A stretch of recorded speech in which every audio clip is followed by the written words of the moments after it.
Hi, I'm Andrea, and we're here at the Calgary Wildlife Rehabilitation Society. Well, we currently have a really good representation of the corvids that are here in southern Alberta. So we have a bunch of blue jays that came in as nestlings.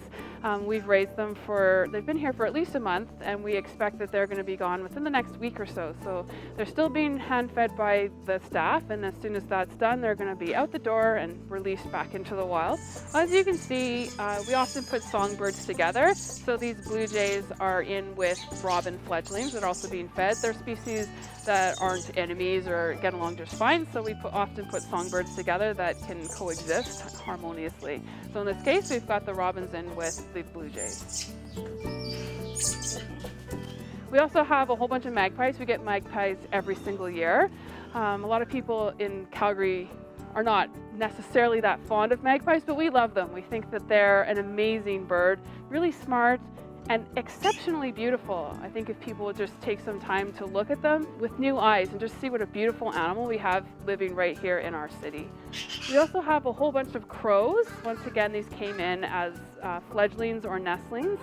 And we get a lot of birds that come in that are fledglings that people think are actually adult birds that have been injured because they can't fly yet.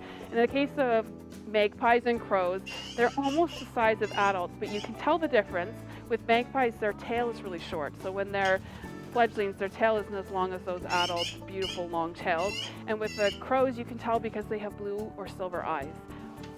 And we also have a number of ravens here. One of them came in as a juvenile, and we're just raising that one until it's old enough to be on its own. And then two other ones came in injured. One of them has like little air bubbles under the skin. It's called subcutaneous emphysema.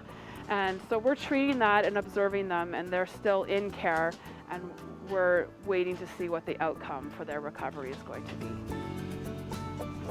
Well, CWRS is a charitable organization. We don't receive any direct government funding, and so all of our funding needs to come from the public through donations, corporate sponsorships, and granting boards. Obviously, every donation counts for us. We run on a minimal budget of about $315,000 a year, and that includes everything that we do. It includes food for our animals, it includes medicine for our animals, operational costs, staffing costs, so that includes everything. So we run on a very minimal budget, relying very heavily on volunteer to help us achieve our mandate. But we always appreciate the public donating to us because that's how we survive. We have been here for 22 years, so really we're the only place in Calgary that the public can bring injured and orphaned wildlife that they find.